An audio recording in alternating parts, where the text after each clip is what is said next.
د کندهار د چونې سیمه ده چې د سړک پر غاړه لسګونه کسانو له ترافیک مراغلو ځوانانو او کوچنیانو ته خوراکي توکي او د لوبو وسایل چمتو کړي. دلته تر لسو زیات کسانو ته د اختر ورځو کې د کار زمینه برابر شوې ده. دوی وایي د اختر په ورځو کې کاروبار ښه و. لا زه بیخي خوشحاله یم، الله دې نشي ناراضه، زه بیخي راضي یم وروره، خدای دې خوشحاله کړي وروره. لا بیخي به الله چې هغه څنګه الله پاک جل جلاله ما په تنګي کې لیکلي وه هغه الله جل جلاله ما ته رارسولي، زه بیخي راضي یم، دی دې نشي ناراضه. بیخي الحمدلله د امن فضا ده او خوشحالي ده. یو اختر دی د الله سلام نام سره کالوه راټالوه دغه په اختر دی. نوروزالي هستم شلوغه سودا کار هست دیگه، قیمتی زیاد است دیگه، مزه نمیده دیگه.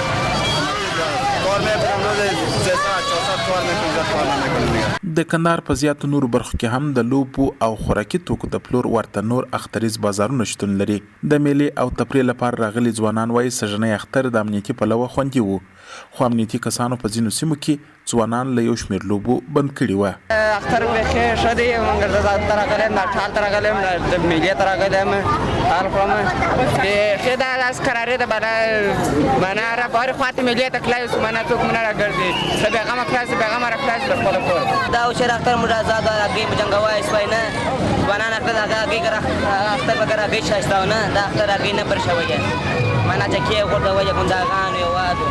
د کندهار امنیه قومندان وایي د کوچني اختر د خوښۍ د لمانځنې لپاره ځانګړي امنیتي تدابیر نیول سوي وو چې د خلکو د هوساینې په خاطر د پټاکیو پر پلور او پلاستیکي وسلو هم بندیز لګول سوی وو. او موږ مجاهدینو ته وخت په وخت باندې دا خبره کړې ده چې له ټکانو څخه ځان وساتي، ټکان ونه کوي، غټ ټکان د ماشین یا غټ ټکان ونه کوي.